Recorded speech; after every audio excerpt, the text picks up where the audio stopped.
All right, it is time to drop the puck on another hockey season in St. Louis. It's already that time. The Blues are hosting the Minnesota Wild in their home opener tonight at Enterprise Center. That's where we find our Corey Miller. And Corey, we sure love home openers in St. Louis. This is a pretty big deal right now.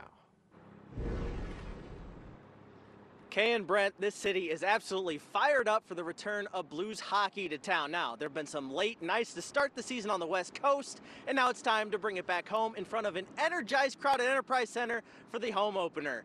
The Blues are 2-1 to open their season following that 2-1 West Coast road trip, completing 2 comebacks in those wins. It's a mix of old and new for the club this season. New additions like the Edmonton duo of Holloway and Broberg, combined with familiar favorites like Robert Thomas and Jordan Binnington. And this team is ready to hear the roar again at Enterprise Center. It's always fun playing in front of your fans, and you know, the city has a buzz to it. Definitely always on first game.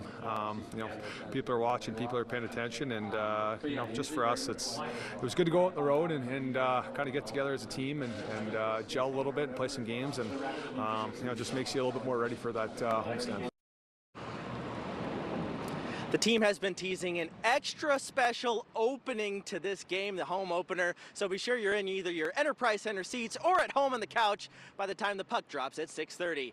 Reporting from outside Enterprise Center with photographer Tom Stasiak, I'm Corey Miller. We'll send it back to the station. Now, the Blues had an eventful offseason. With more on that, we bring in our Corey Miller. Corey. Frank, there are a lot of reasons to like the Blues this season, and much of that has to do with the new faces you're going to see at Enterprise Center this season. It was a busy offseason for Doug Armstrong, Alexander Steen, and company. They brought in veterans like Radek Faksa and Ryan Suter, the Joseph brother duo, and most notably the offer sheet pair from Edmonton. The signings of defenseman Philip Broberg and forward Dylan Holloway were the talk of the NHL offseason, though. So far, the former Oilers have contributed on the ice with 4 combined points in 3 games and are integrating nicely into that Blues locker room. I think it made the process easier for sure to have Holloway with me. Obviously, it made it easier. You know, I didn't know a lot of guys coming in here. Both of them have been great. Roby's obviously gelled well with Falker. You know, the way he skates and defends and closes out plays, it's pretty impressive. And Holly's just a guy that goes extremely hard. He's a big body, high-end skill.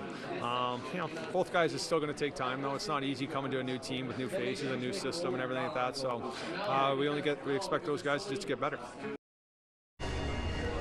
Broberg and Holloway are both just 23 years old, so the Blues are hoping they could be in the plans for a long, long time. What a future with those two. All right, let's talk some baseball. And today's former Cardinal postseason moment comes out of the Yankee bullpen.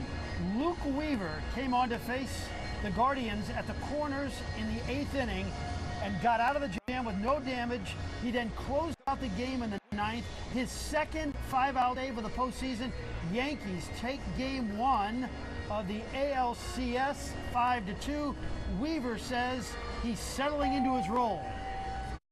Things have calmed down a little bit. I feel like I'm able to breathe and know the adjustments needed, which makes a night like tonight where I didn't feel amazing and made the adjustments to get the pitches to the right areas, and you know, fortunately just got on the right side of it. What Aaron Rodgers wants, Aaron Rodgers gets. Aaron Rodgers wants receiver Davante Adams, and today the Jets pull off a deal with the Raiders to bring Adams to the Jets receiver room. The cost, the conditional 3rd-round pick. Vegas was holding out hope a team would pick up some of Davante's salary, and the desperate Jets will do just that. That's a big move for the Jets. Maybe a little too late for them, though. A lot of fantasy implications, though. That's what we're worried about. Yeah, that's all we actually care about, folks. That'll do it here from Enterprise. Let's send it back to Mike, who's a fantasy player and Allred. Yeah, and not a very good one. All right, thanks. It's Frank all and they Corey. talk about, these men in the studio. For more on that productive road trip, we bring in our Corey Miller. Corey. A 2-1 road trip to start the season is a success no matter how you slice it. You mentioned it. It's how the Blues won those games. They're the comeback kids, and they are not going to quit no matter what the scoreboard says. In their first game against Seattle, they came back from a 2-goal deficit to ruin the Kraken's home opener.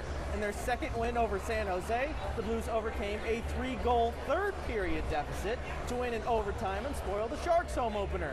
Yes, the club is proud of their resiliency, but they'd like to not have to rely on it every night. Yeah, I mean, when guys aren't quitting, guys are playing for one another, guys are playing to the end, and you never know. So on the flip side of that, though, 3 games we've been down multiple goals. So we gotta find a way to get up in games and hold leads and you know, play that way rather than chasing it all the time. It's Minnesota here tonight in the opener. Those are 2 teams who could be fighting for a playoff game at the end of the season. These games in the fall count just the same as games in the spring. Could be a very important game.